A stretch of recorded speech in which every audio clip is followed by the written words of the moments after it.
Nestled on the serene shores of Lake Geneva in Lausanne, Switzerland, lies a house that many locals now call the Phantom Villa. This was the retreat where David Bowie once found peace, inspiration, and solace from the spotlight. Yet, since his passing in 2016, whispers of eerie occurrences have brought a mystique to the already enigmatic artist's former home. Soon after Bowie's death, neighbors began noticing something peculiar. Late at night, soft, pulsating lights would flicker from the villa's windows. These weren't ordinary lights, they shimmered in colors reminiscent of Bowie's Ziggy Stardust era.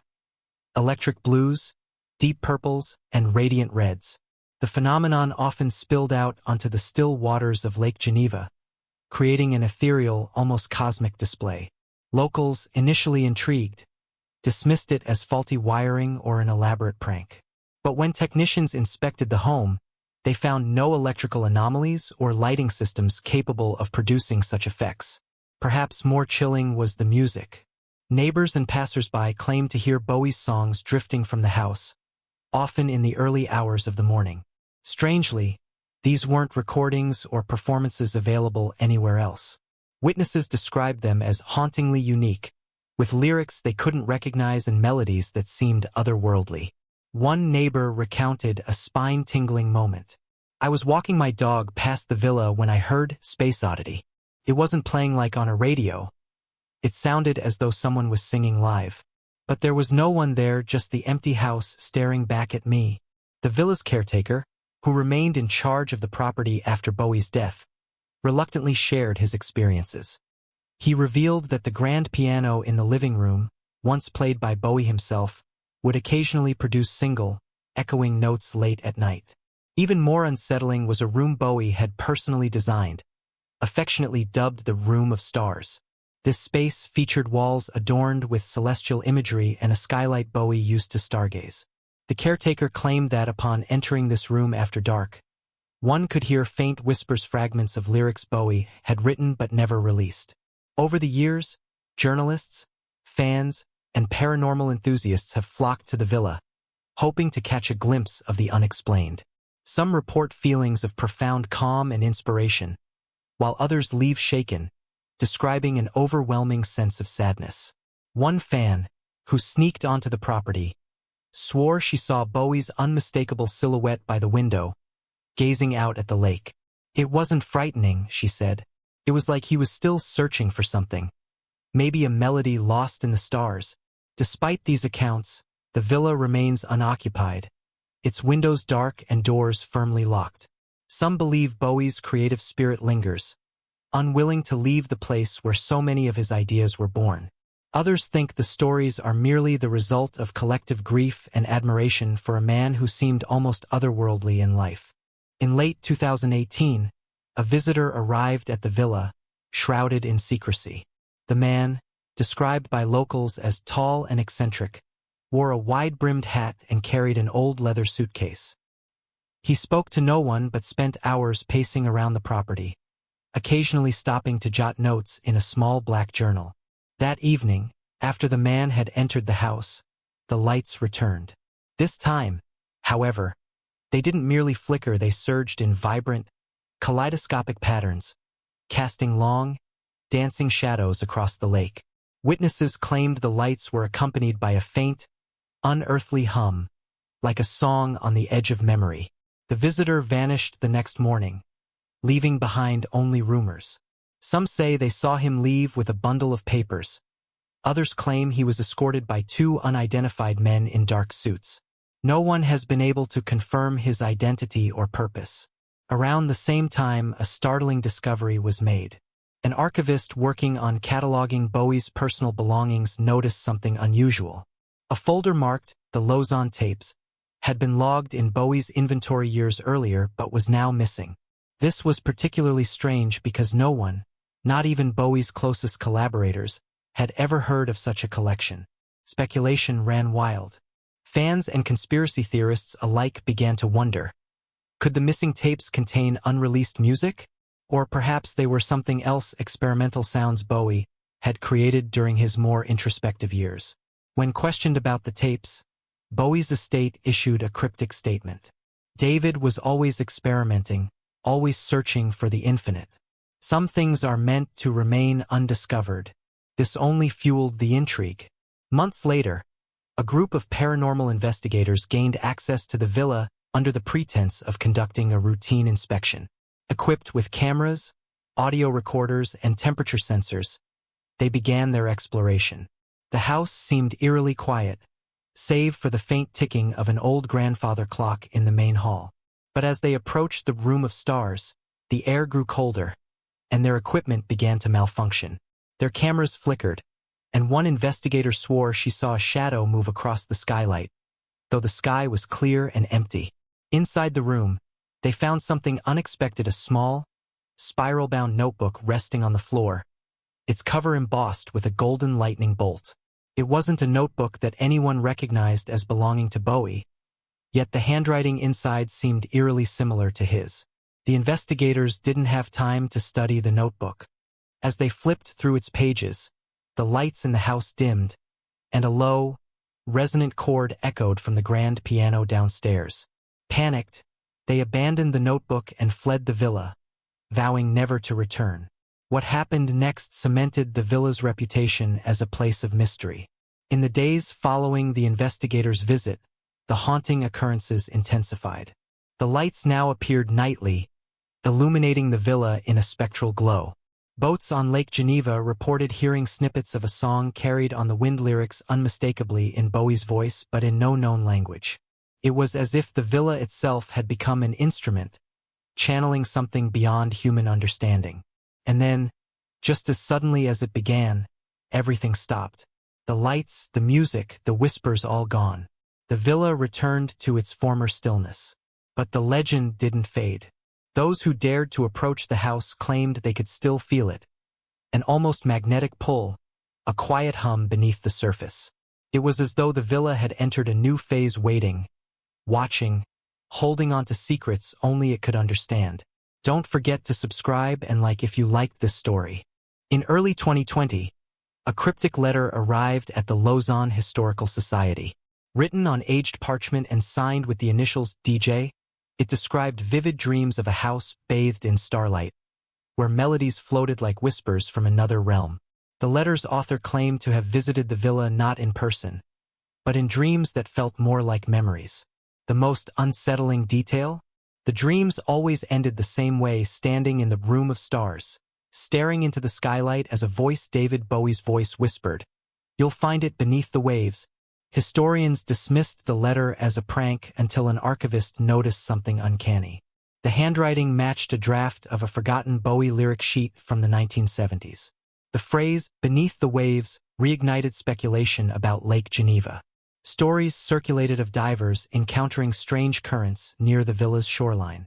One diver, an experienced local named Julian Morel, recounted an unexplainable incident. "I was just below the surface when I saw them lights. Not a reflection from the house, but deep in the water.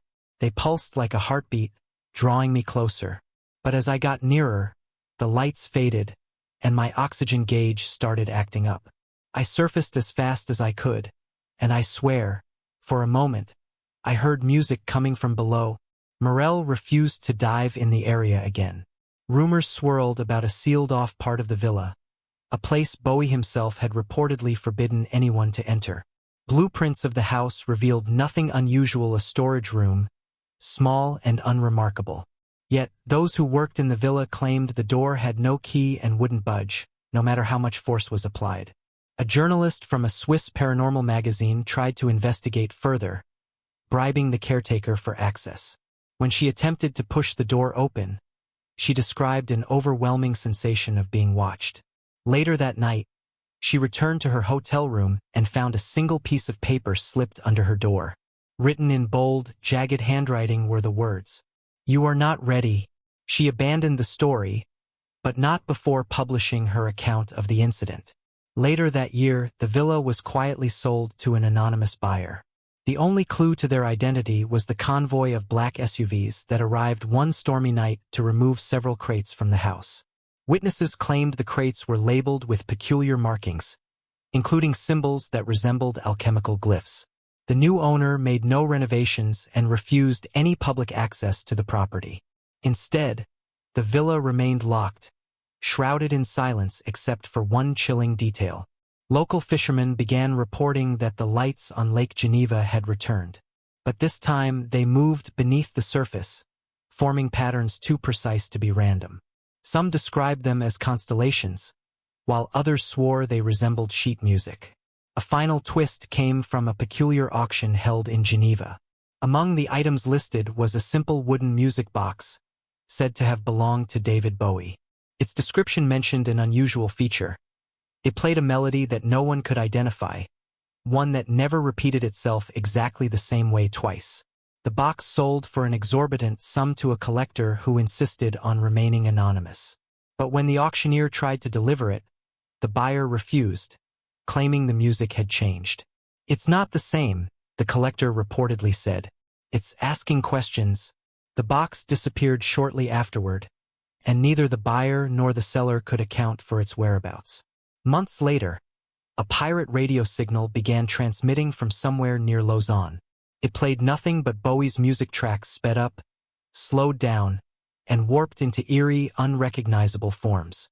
Listeners reported feeling compelled to keep tuning in, as though the songs contained a hidden message waiting to be deciphered.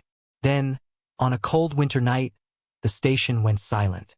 Its final broadcast was a distorted voice, barely audible, repeating one line over and over. "The stars are not silent, they sing." No one has claimed responsibility for the signal. The villa remains as enigmatic as ever, a mystery in waiting, its secrets buried in music, water, and whispers of the infinite. In 2023, a graduate student researching Swiss folklore uncovered something extraordinary in the Lausanne Municipal Archives.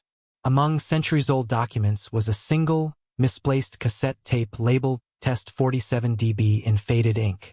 Intrigued, the student played it on an old recorder in the archive's dusty listening room. The tape's contents defied explanation. A haunting melody drifted from the speakers, punctuated by Bowie's unmistakable voice. But instead of lyrics, he spoke in fragmented phrases. "Stars don't remember time. We're the echo. Find the key." Under the shadow of the seventh wave, toward the end of the recording, faint whispers overlapped his voice, multiple voices speaking in unison, yet just out of reach of comprehension. Before the tape abruptly ended, there was a single, clear sound, 3 knocks. The student reported her discovery to the archive director, but by the time anyone else tried to listen, the tape had degraded into static.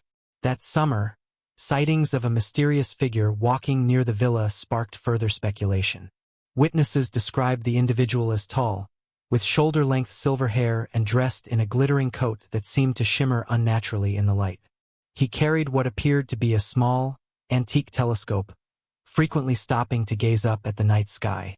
One witness, a night fisherman named Pierre, claimed to have spoken with the stranger. "I asked him what he was looking for, and he just smiled. He said, 'Not what my friend who—'" Pierre said the stranger's presence left him feeling both comforted and deeply unsettled, as though he had met someone who wasn't quite from this world. By autumn, Lake Geneva became the center of unexplained activity. Researchers studying the lake's ecosystem reported inexplicable disruptions. Instruments measuring currents detected precise, circular patterns deep beneath the water, like a vortex that moved without disturbing the surface. A team of divers attempting to investigate the phenomenon resurfaced in panic after only 5 minutes underwater. They refused to speak of what they saw, but one of their crew later confessed to a journalist. "It wasn't just lights down there. It was shapes, moving shapes, like something alive, but not like us." That same week, faint music could be heard near the shoreline low, resonant chords that seemed to vibrate through the water. Locals began calling it the Lake Song. Months later, an amateur radio enthusiast in Zurich picked up a peculiar signal. It was faint, buried in static, and seemed to repeat a sequence of tones followed by a voice. Analyzing the recording, the enthusiast discovered that the tones matched no known scale, and the voice was heavily distorted. When slowed down and filtered, the voice became clearer. "The map is written in light. Beneath, the answer waits. Look where the seven converge. Before the signal abruptly stopped, there was one final, chilling phrase. He never left. Meanwhile, an art historian researching Bowie's creative process uncovered a peculiar notebook in an auctioned collection of his belongings. Its pages contained abstract sketches, cryptic symbols, and scattered lyrics. But on one page, Bowie had written a single line in bold letters, underlined 3 times. "The stars sing for those who listen." The notebook also included a rough map of Lake Geneva, with 7 points marked around the shoreline. At the center of the points was a small drawing, a spiral leading to an open eye. The historian tried to contact Bowie's estate for more information, but her inquiry was met with silence. 2 weeks later, her office was mysteriously broken into, though nothing of value appeared to have been stolen. The notebook, however, was missing. On a winter evening, locals reported an event unlike any before. The villa, dormant for years, suddenly lit up in a dazzling display. Lights danced across the windows in intricate patterns, accompanied by a deep, resonant hum that echoed across the lake. Those who ventured near described hearing a voice not from inside the house, but all around them. Some said it was Bowie's voice, others heard something unrecognizable. The voice repeated a single phrase, growing louder until it was impossible to ignore. "Are you ready to hear the truth?" As quickly as it began, the phenomenon ended. The villa went dark once more, and the lake fell silent. But something had changed. Locals claimed that, for the first time, the villa's sealed room was slightly ajar. Its door cracked open just enough to reveal a sliver of darkness beyond. What lies within, no one has dared to discover yet. The caretaker, pressured by growing media attention and whispers of the villa's secrets, reluctantly agreed to allow a small team of investigators to enter the house. Among them were the graduate student who discovered the cassette, the art historian who had seen the notebook, and Julian Morel, the diver who first saw the lights beneath the lake. Each brought a piece of the puzzle, united by a need for answers. On a moonless night, they entered the villa. The air was thick, almost electric, as if the house itself was alive. Every step echoed unnaturally, and faint strains of music seemed to emanate from the walls, growing louder as they approached the infamous locked room. The door, which had resisted all attempts to open for years, now swung easily at their touch. Inside, they found an empty chamber, no furniture, no windows, just walls covered in swirling constellations that seemed to move as they watched. In the center of the room lay an object that defied understanding. A small, glowing orb that pulsed with the same light seen on Lake Geneva. As they stepped closer, the orb began to hum. The melody was hauntingly familiar, fragments of Bowie's music woven into a symphony that seemed to come from everywhere and nowhere. The graduate student reached out instinctively, and the moment her fingers brushed the surface, the room transformed. The walls dissolved into a starry expanse, and the group found themselves standing in the Room of Star, as it might have looked decades earlier, pristine, vibrant, and filled with Bowie's presence. A spectral figure appeared before them, Bowie himself or some echo of him, shimmering with the same ethereal light as the orb. He spoke, his voice calm and otherworldly. "You've come this far. You've heard the notes, seen the signs. Now you must decide. Will you listen to what lies beyond?" The group was suddenly pulled back to reality, standing once more in the empty room. But the orb no longer lay on the floor.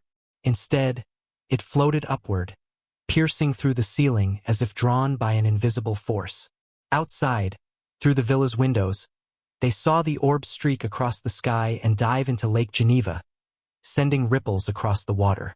Compelled, the team rushed to the shoreline. Morel, the diver, suited up and prepared to follow the orb's path. As he descended, the others watched the lake begin to glow, the lights forming patterns, constellations, spirals, and symbols that seemed impossibly ancient. When Morel resurfaced, his face was pale but his eyes wide with awe. He carried a small, rusted chest, engraved with the same alchemical symbols seen in Bowie's notebook. Back at the villa, they opened the chest. Inside was a reel of tape, an old recording labeled simply "Final Transmission." They played it on a restored tape recorder, and Bowie's voice filled the room. To those who find this, know that the answers are not for the faint of heart. This isn't about me. It never was. It's about what we leave behind, what we create, and what connects us to the infinite. The stars they've been singing all along. And now, so must you. The tape ended with a final burst of static, followed by a single note that resonated deeply, vibrating through the walls, the floor, and the very air around them. As the note faded, the villa began to change. The walls shimmered, becoming translucent, and the house itself seemed to dissolve into starlight. The team fled to the safety of the shore, watching as the phantom villa disappeared entirely, leaving only an empty plot of land. Lake Geneva remained calm, its waters dark and still, but something lingered in the air, a hum, faint yet eternal, as though the music of the stars had been set free. In the days that followed, mysterious transmissions were picked up across the globe. They carried melodies unlike anything ever heard, woven with whispers of Bowie's voice. Scientists, musicians, and mystics alike tried to decode the sounds, but no consensus was ever reached. The villa, the orb, and the chest became the stuff of legend, a story passed down through generations. But for those who experienced it, one truth was undeniable. Bowie's final message wasn't an ending, it was an invitation. Some say, on quiet nights by Lake Geneva, you can still hear the faint echo of his song, carried by the wind, waiting for someone brave enough to listen. Don't forget to subscribe and like if you liked this story. Any coincidences with real events or characters are accidental.